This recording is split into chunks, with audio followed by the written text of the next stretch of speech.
+2 public exam, NEET exam, CUET exam, any other entrance எக்ஸாமுக்கு பயாலஜிக்கு ரொம்ப முக்கியமான chapter principles of inheritance and variation. இதில் வந்து பார்த்தீங்கன்னா நம்ம ஒன் ஷார்ட் ரிவிஷனாக ஃபாஸ்ட் அண்ட் ஃபியூரியஸாக இந்த வீடியோவில் பார்க்க போகிறோம். First of all introduction to genetics. ஜெனட்டிக்ஸோட இன்ட்ரடக்ஷன் என்ன? ஜெனட்டிக்ஸ் அப்படிங்கிறது study of inheritance and variation. Inheritance and variation. இன்ஹெரிட்டன்ஸ்னால் என்ன? இன்ஹெரிட்டன்ஸ் அப்படிங்கிறது கேரக்டர்ஸ் பேரண்ட்ஸ் கிட்ட இருந்து ஆஃப் ஸ்ப்ரிங் ஆர் ப்ராஜெனிக்கு பாஸ் ஆகி போகிற ப்ராசஸை நம்ம இன்ஹெரிட்டன்ஸ் அப்படிம்போம். அதாவது பெற்றோர்கள் கிட்ட இருந்து ப்ராஜெனினா குழந்தைகளுக்கு கேரக்டர் பண்புகள் பாஸ் ஆகி போகுது, அந்த ப்ராசஸ் இன்ஹெரிட்டன்ஸ். வேரியேஷன்னா என்ன? வேரியேஷன் அப்படிங்கிறது பேரண்ட்ஸ் கிட்ட இருந்து ப்ராஜெனிக்கு கேரக்டர்ஸ் போணுச்சு இல்லை பாஸ் ஆகி, அந்த கேரக்டர்ஸில் எந்த அளவுக்கு டிஃப்ரென்ஸ் இருக்குது அதுதான் வேரியேஷன் அப்படிம்போம். வேரியேஷன்னாலே மாற்றம் தானே, டிஃப்ரென்ஸ் தானே. ஸோ பேரண்ட்ஸ் கிட்ட இருந்து குழந்தைங்க எந்த அளவுக்கு வேறுபட்டு இருக்கிறாங்க அப்படிங்கிறது வேரியேஷன். ஸோ இன்ஹெரிட்டன்ஸ் அண்ட் வேரியேஷனை பற்றி படிக்கிறது தான் genetics. Okay, father of genetics யார்? Father of genetics Gregor Johann Mendel. இவர் வந்து கார்டன் பீஸ்னு சொல்லுவாங்க. பைசம் சட்டைவம்ல தான் ஹைப்ரிடைசேஷன் எக்ஸ்பெரிமெண்ட்ஸ் பண்ணார். எத்தனை வருஷத்துக்கு? 7 வருஷத்துக்கு. எப்போ இருந்து எப்போ? 1856லேருந்து 1863 வருடம் வரைக்கும் பண்ணார். Okay, Mendel's experimental selection. அவர் வந்து பைசம் சட்டைவம் கார்டன் பீல என்னென்ன கேரக்டர்ஸ் எடுத்துக்கிட்டாரு? 7 பேர்ஸ் ஆஃப் கான்ட்ராஸ்டிங் ட்ரைட்ஸ் எடுத்துக்கிட்டாரு. கான்ட்ராஸ்டிங் ட்ரைட்ஸ்னா என்ன? எக்ஸாக்ட்லி ஆப்போசிட் கேரக்டர்ஸ் அப்படின்னு அர்த்தம். ஃபஸ்ட்டு ஸ்டெம்மோட ஹைட் பாருங்கள், ஒன்று டால் 7 சென்டிமீட்டர், உதாரணத்துக்கு சொல்கிறேன், இது 3 சென்டிமீட்டராக இருக்கும். Exactly opposite. இதுக்கு இடைப்பட்ட டிஃப்ரெண்ட் ஹைட்லாம் இருக்காது. ஸோ அதுதான் நம்ம வந்து கான்ட்ராஸ்டிங் ட்ரைட்ஸ். ட்ரைட்னா கேரக்டர்ஸ்னு அர்த்தம். ஸோ ஸ்டெம் ஹைட் எடுத்துக்கிட்டாரு. ரெண்டாவது flower colour violet and white. மூணாவது flower position axial and terminal. Axial அப்படின்னா இந்த மாதிரி சைடில் ஃப்ளவர் இருந்துச்சுன்னா அது ஆக்சியல். சன்ஃப்ளவரில் பார்க்குற மாதிரி ஃப்ளவர் டிப்பில் இருந்துச்சுன்னா அது டெர்மினல். ஸோ ஒன்று டாமினன்ட், இன்னொன்று ரிசசிவ். நாலாவது பாட் ஷேப்பு இன்ஃப்ளேட்டடாக இருக்கும், கன்ஸ்ட்ரிக்டடாக இருக்கும். இன்ஃப்ளேட்டட்ங்கிறது இப்படி இருக்கும் ஃப்ரூட்டு, கன்ஸ்ட்ரிக்டட் அப்படிங்கிறது இந்த மாதிரி இருக்கும். Okay, pod colour green and yellow. அடுத்து சீட் ஷேப்பு ரவுண்ட் ரிங்கிள்டு. சீடோட வடிவம் ரவுண்டாக இருக்கிறது, ரிங்கிள்டாக இருக்கிறது. சீடோட கலர் எல்லோ க்ரீன். இந்த ரெண்டும் நோட் பண்ணுங்க, எக்ஸாக்ட்லி ஆப்போசிட்டாக இருக்கும். சீட் கலரும் பாட் கலரும் opposite to each other. Seed கலரில் எல்லோ டாமினன்ட்னா பாட் கலரில் அது ரிசசிவாக இருக்கும். சீட் கலரில் க்ரீன் ரிசசிவ்னா பாட் கலரில் க்ரீன் டாமினண்ட்டாக இருக்கும்.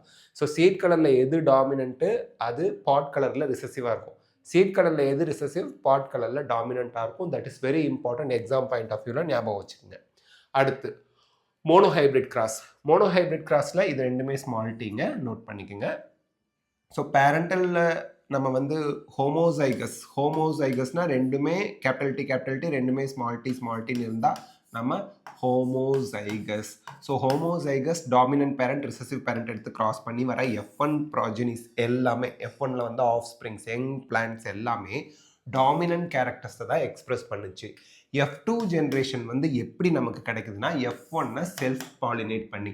செல்ஃப் பாலினேட்னா என்ன? இதுதான் F1 வச்சுக்கோங்க, இது கூடயே பாலினேட் பண்ணணும். இதோட பாலினேட் எடுத்து இதோட ஸ்டிக்மாலேயே வச்சா நம்ம செல்ஃப் பாலினேஷன் அப்படின்னு சொல்கிறோம். ஸோ F1 செல்ஃப் பாலினேட் பண்ணி வரும்போது நமக்கு ஃபீனோடைபிக் ரேஷியோ 3:1 கிடச்சிது. 3 டால் 1 டுவார்ஃப். ஓகேங்களா? இந்த மாதிரி இதில் 2 வரும், இதில் 1 வரும், இதில் 1 வரும். அப்போது 3 டாலாக இருக்கும். கேபிட்டல் டி ஸ்மால் டீனாலும் டால் தான், கேபிட்டல் டீனாலும் டால் தான். So tall 3:, small 1. So 3 tall 1 dwarf. Phenotypic ratio ஞாபகம் வச்சுங்க. ஜீனோடைபிக் ரேஷியோ என்னவா இருக்கும்?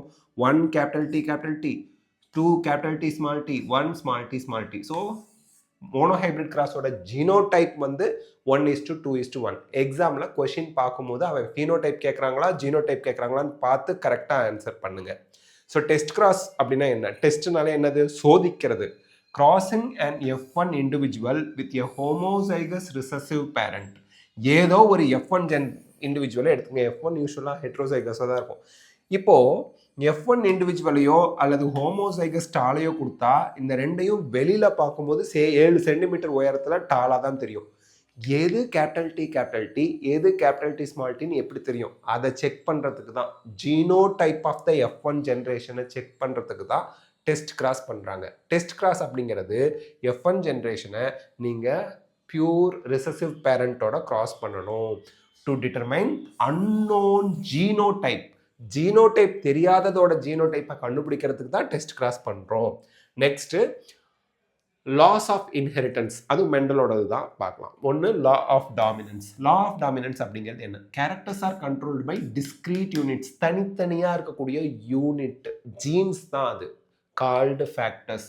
மெண்டல் ஃபேக்டர்ஸ்னு சொல்கிறாரு. ஃபேக்டர்ஸ்ங்கிறது டிஸ்கிரீட் யூனிட், தனித்தனியாக இருக்கக்கூடிய யூனிட்டு. அதுதான் வந்து பண்புகளை கண்ட்ரோல் பண்ணுது, எக்ஸ்பிரஸ் பண்ணுது. இப்போ அந்த ஃபேக்டர்ஸை நம்ம ஜீன்ஸ்ன்னு சொல்கிறோம். Which occur in pairs. இந்த ஃபேக்டர்ஸ் எப்பவும் பேராக இருப்பாங்க. அதான் capital D capital D, capital D small d, small d small d. Genes பேராக இருப்பாங்க, அல்லிலிக் பேராக இருப்பாங்க அப்படின்னாரு. இதில் நமக்கு வந்து பார்த்தீங்கன்னா capital D dominate over small d. ஒன்று இன்னொன்று டாமினேட் பண்ணும் அப்படிங்கிறாரு. ஸோ யார் டாமினேட் பண்ணுறாங்களோ அவங்க தான் F1 ஜென்ரேஷனில் எக்ஸ்பிரஸ் ஆவாங்க. யார் ரிசசிவாக அவங்க F1 ஜென்ரேஷனில் எக்ஸ்பிரஸ் ஆக மாட்டாங்க. அதுதான் law of dominance. Law of செக்ரிகேஷன்னா என்ன? Alleles do not show blending. எப்போவுமே இந்த அல்லீல் வந்து மிக்ஸ் ஆகாது.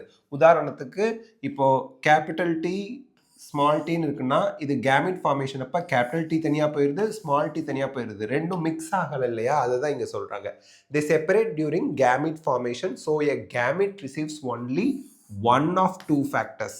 ரெண்டில் ஒன்று தான் ஒரு கேமிட்டுக்குள்ளே போகும். அதனால் இது வந்து கேமிட் எப்போவுமே பியூராக தான் இருக்கும். அதனால் லா ஆஃப் செக்ரிகேஷனை law of purity of gamete அப்படின்னு சொல்லுவாங்க.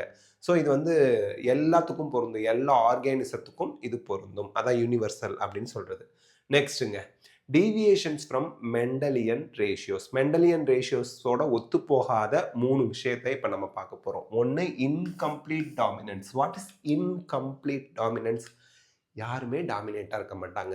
இங்கே பாருங்கள், ரெட் ஃப்ளவரை ஒயிட் ஃப்ளவரோட கிராஸ் பண்ணால் ரெட்டு F1 ஜென்ரேஷனில் வந்தால் ரெட்டு டாமினன்ட், ஒயிட் F1 ஜென்ரேஷனில் வந்தால் ஒயிட் டாமினன்ட். ரெண்டு இல்லாமல் பிங்க் கலர் வந்துச்சுன்னா இவனும் டாமினன்ட்டில் இவனும் டாமினன்ட்டில் இன்கம்ப்ளீட் டாமினன்ட் அப்படிம்பாங்க. ஸோ F1 phenotype is in between parents. Antirrhinum example கொஷினில் கேட்பாங்க. Exam point of view note பண்ணுங்க. Snapdragon. ஸோ இதில் பிங்க் கலர் ஃப்ளவர் வந்து ரெட்டையும் ஒயிட் பேரண்ட்டையும் கிராஸ் பண்ணும்போது நமக்கு கிடைக்குது. அதனால் ரெட்டும் டாமினன்ட்டில் ஒயிட்டும் டாமினன்ட்டில் பிங்க்னு வந்ததுனால இன்கம்ப்ளீட் டாமினன்ஸ். ஆன்டிரைனம், ஸ்னாப் டிராகன் தான் எக்ஸாம்பிள் ஞாபகம் வச்சுக்கணும். கோ டாமினன்ஸ்னா என்ன? கோனா என்ன? கோ ஒர்க்கர், கம்பெனி. கோனா சேர்ந்து ரெண்டு பேரும் கூட்டு கலவானிங்க, ரெண்டு பேரும் ஈக்குவலாக ஃபுல்லாக ரெண்டு பேருமே எக்ஸ்பிரஸ் ஆகிடுவாங்க. both alleles express themselves equally.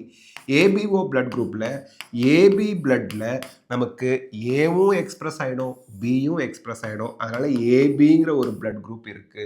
அப்போ இது கோடாமினன்ஸ்க்கு example. ABO blood groups in human. Multiple அல்லீலிசம்னா என்ன? ஒரு ஜீனுக்கு 2 அல்லீல் தான் இருக்கணும். உயரத்துக்கு capital D small T. Yellow அந்த சீட் கலருக்கு எல்லோ கலர், கிரீன் கலர், இந்த மாதிரி 2 டைப் தான் இருக்கும். ஆனால் 2 அல்லீல் இல்லாமல் ஒரு ஜீனுக்கு மோர் தென் 2 அல்லீல்ஸ் இருந்தால் அதை மல்டிபிள் அல்லீலிசம் அப்படிம்போம். இதுவும் பிளட் குரூப்பிங் தான் எக்ஸாம்பிள். இங்கே பாருங்க, A allele IA, B allele IB, O blood குரூப்புக்கு காரணமாக இருக்குது ஸ்மால் I. ஸோ ஏவும் பியும் ரெண்டுமே கோடாமினன்ட். இந்த ஏபியோட ரிசசிவ் யாருன்னா ஸ்மால் I. 3 அல்லீல் ஐங்கிற ஒரு ஜீனுக்கு இருக்கிறதுனால நம்ம ஹியூமன் பிளட் குரூப்பை மல்டிபிள் அல்லீலிசத்துக்கு எக்ஸாம்பிள் சொல்கிறோம். More then 2 alleles govern the same character. IA, IB, small I for blood group ஹியூமனில். ஓகேங்களா? இந்த 3 எக்ஸப்ஷன்ஸ் ஃப்ரம் மெண்டலியன் ரேஷியோஸ் ஞாபகம் வச்சுக்கலாம். அடுத்து இன்ஹெரிட்டன்ஸ் ஆஃப் 2 ஜீன்ஸ். இதை வந்து டைஹைப்ரிட் கிராஸ் அப்படிம்போம். ஸோ டைஹைப்ரிட் கிராஸில் நமக்கு தெரியும் capital Y, capital R, capital R.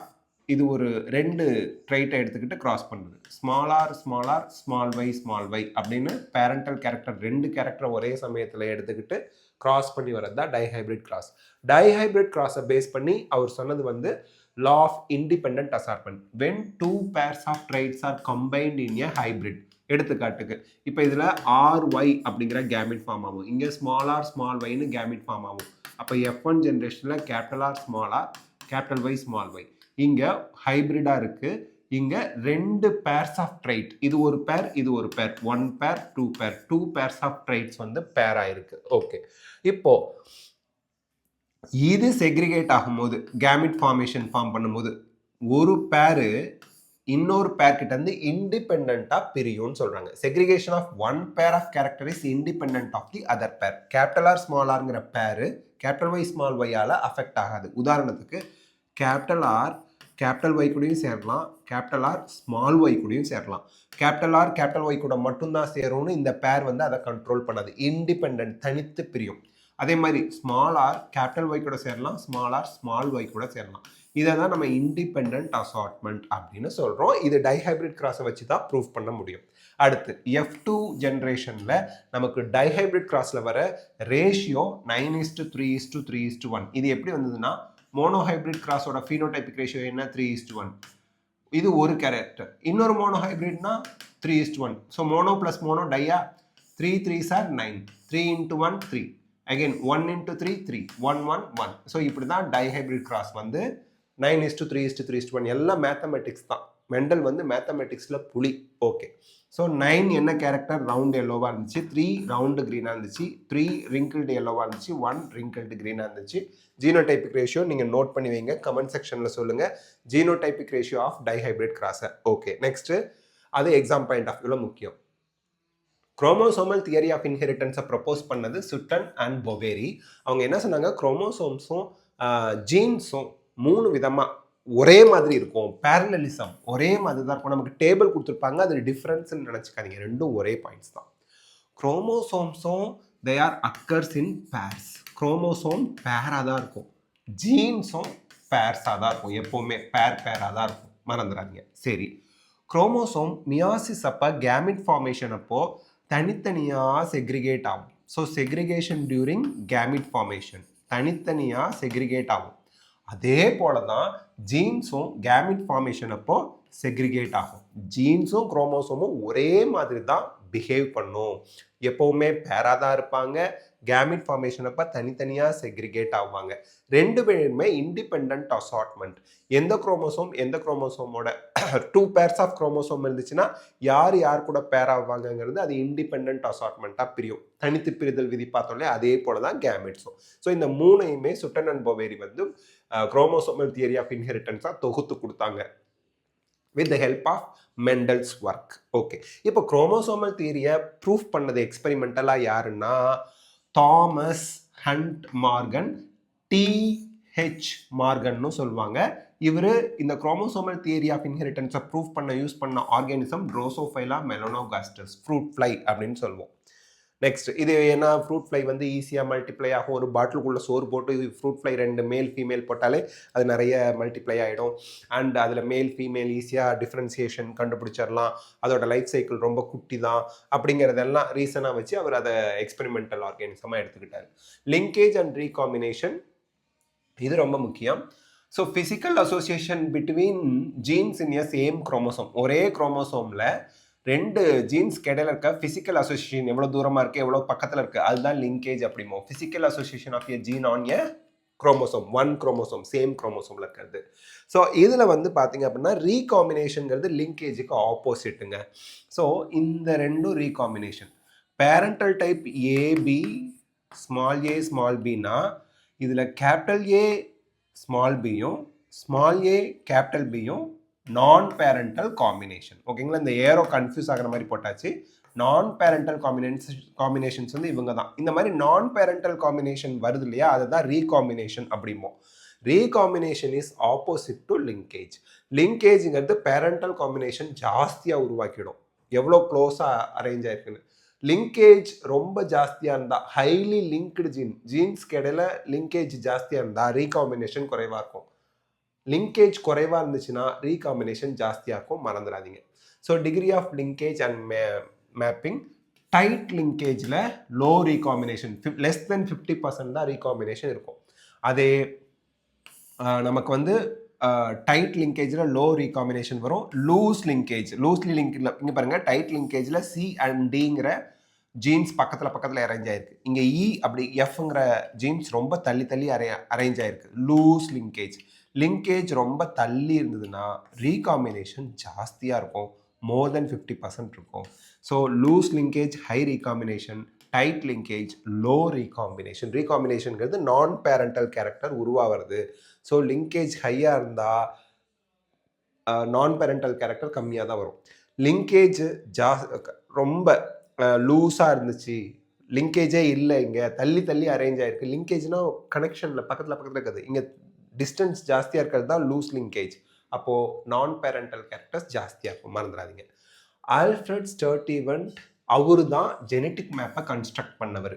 So used recombination frequency, இங்கே பாருங்கள் 50% இருக்கா, அந்த மாதிரி பர்சன்டேஜ் சொல்கிறோம்ல, அந்த ரீகாம்பினேஷன் ஃப்ரீக்வன்சியை வச்சு அவர் வந்து மேப்பில் வந்து ஜெனட்டிக்ஸ் மேப்பை உருவாக்கி அதில் ஜீன்ஸ் குரோமோசோமில் எங்கே அரேஞ்ச் ஆகிருக்கும் அப்படிங்கிறத மேப் பண்ணி காமிச்சார். ஏன் குரோமோசோம் லீனியர் நீளமாக இருக்கும், அப்போது ஒரு நீளமாக ஒரு டயக்ராமை கோடை போட்டு அதிக ரீகாம்பினேஷன் இருந்தால் ஜீன்ஸ் தள்ளி தள்ளி இருக்குது, கம்மியான ரீகாம்பினேஷன் இருந்தால் ஜீன்ஸ் பக்கத்தில் இருக்குங்கிற மாதிரி ஜெனட்டிக் மேப் வரைஞ்சி காமிச்சவர் ஆல்ஃப்ரெட் ஸ்டர்டிவன்ட். ஸோ இங்கே எக்ஸுங்கிற ஒய்ங்கிற ரெண்டு ஜீனுக்கு இடையில 10 சென்டிமார்கன் டிஸ்டன்ஸ் இருக்குது. ஒய்யுக்கும் இசட்டுக்கும் இடையில நமக்கு 25 சென்டிமார்கன் டிஸ்டன்ஸ் இருக்குது. எக்ஸ் அண்ட் இசட்டுக்கு இடையில 35 சென்டிமார்கன் டிஸ்டன்ஸ் இருக்குது. அப்படிங்கிற மாதிரி ஜெனட்டிக் மேப்பை முதல்ல கன்ஸ்ட்ரக்ட் பண்ணி கொடுத்தது ஆல்ஃப்ரெட் ஸ்டர்டிவன்ட். எல்லாமே எக்ஸ்பெரிமெண்டலாக பண்ணி காமிச்சது தான். ஓகே, இப்போ செக்ஸ் டிட்டர்மினேஷனை பொறுத்த வரைக்கும் இம்பார்ட்டண்ட்டாக எக்ஸாம் பாயிண்ட் ஆஃப் வியூ ஞாபகம் வச்சுங்க. XY டைப் வந்து ஹியூமன் பீயிங்கில் இருக்குது. XY இதில் வந்து மேல் ஹெட்டிரோகேமெட்டிக் யாருங்கிறது கேட்பாங்க. ஸோ ஹியூமன்ஸ் ட்ரோசோஃபைலா, இதில் மேல்ஸ் வந்து XYயாக ஹெட்ரோகேமெட்டிக்காக இருப்பாங்க. XO டைப் வந்து பார்த்தீங்க அப்படின்னா நமக்கு கிராஸ் ஹோப்பரில் இருப்பாங்க. அதாவது ஃபீமேல் XX டைப்பாகவும் மேல் XOனா இங்கே ஒரு குரோமோசோம் இல்லைன்னு அர்த்தம், சிங்கிள் X குரோமோசோம் மட்டும்தான் இருக்குது அப்படின்னு அர்த்தம். இங்கே பாருங்கள் ஒரு குரோமோசோமே மிஸ் ஆகுது. அப்படி இருந்தாலும் மேல் ஹெட்ரோகேமெட்டிக் தான். ஓகே, நெக்ஸ்ட்டு ZW டைப் வந்து பேர்ட்ஸில் இருக்குது. மேல் வந்து ZZ, ஃபீமேல் ZW. இங்கே ஃபீமேல் தான் ஹெட்ரோகேமெட்டிக், மறந்துடாதீங்க. ஹேப்ளோடிப்ளாய்டு அப்படிங்கிறது என்னென்னா, இது ஹனிபீல ஹேப்ளோடிப்ளாய்டு நீங்கள் பார்க்கலாம். மேல் 16 குரோமோசோம்ஸோடு இருக்கும், ஃபீமேல் 32 குரோமோசோமோடு இருக்கும். டிப்ளாய்டாக இருந்தால் ஃபீமேல், ஹேப்ளாய்டாக இருந்தால் மேலாக இருக்கும். ஸோ ஃபர்டிலைஸ்டு எக், ஒரு எக்கு ப்ளஸ் ஸ்பெர்ம் ஃபியூஸ் ஆகி அது ஃபர்டிலைஸ் ஆனிச்சுன்னா ஃபீமேலாக ஒன்று குயினாக மாறும், மற்றதெல்லாம் ஒர்க்கராக இருப்பாங்க. அதே அன்ஃபர்டிலைஸ்டு எக்கு, ஸ்பெர்மோட ஃபியூஸ் ஆகாமல் வெறும் ஃபீமேலோட எக்கு மட்டும் 16 குரோமோசோமோட இருக்கிறது மேல் ட்ரோனாக டெவலப் ஆகுது. இதை நம்ம நல்லா ஞாபகம் வச்சுக்கணும். நெக்ஸ்ட்டு ஜெனட்டிக் டிசார்டரை பொறுத்த வரைக்கும் மெண்டலியன் டிசார்டர், குரோமோசோமல் டிசார்டர்னு ரெண்டாக பிரிக்கிறோம். மெண்டலியன் டிசார்டரில் haemophilia, sickle cell anaemia, phenylketonuria இதெல்லாம் வந்துடும். ஹீமோஃபிலியா அப்படிங்கிறது ப்ளீடர்ஸ் டிசார்டர் அப்படிம்பாங்க. இது X linked recessive, exam point of வியூவில் இதை ஞாபகம் வச்சுக்கோங்க. சிக்கிள் செல் அனிமியா அப்படிங்கிறது ஆட்டோசோமல் ரிசசிவ், HbAக்கு பதிலாக HbS வந்துடும். அதாவது 6th பொசிஷனில் குளூட்டமிக் ஆசிட்க்கு பதிலாக குளூட்டமின் பதிலாக வேலைன் வந்துடும். ஸோ அதனால glutamic acid is replaced by valine at 6th position of beta globin chain. அதனால ஹீமோகுளோபினோட ஸ்ட்ரக்சர் ரவுண்டாக இருக்கிறது வந்து சிக்கிள் ஷேப்புக்கு இந்த மாதிரி கொடுவால் மாதிரி மாறிடும். அப்போ அதிகமான ஆக்சிஜனை கேரி பண்ணிட்டு போக முடியாமல் அனீமியா வந்து ப்ராப்ளம் ஆகிடும். ஃபினைல்கீட்டோனூரியா அப்படிங்கிறது என்ன? ஃபினைல் அலனைன் ஹைட்ரோலேஸ் அப்படிங்கிற என்சைம் தைரோசினா கன்வெர்ட் பண்ணும். இப்போ இந்த ஃபினைல் அலனைன் ஹைட்ரோலேஸ் என்சைமே இருக்காது. அப்போ ஃபினைல் அலனைன் வந்து அக்குமுலேட் ஆகும், ஃபினைல் பைருவிக் ஆசிடாக அக்குமுலேட் ஆகும், தைரோசினா கன்வெர்ட் ஆகாது. எப்போ இந்த என்சைம் ஆப்சன்ட் ஆயிடுச்சுன்னா.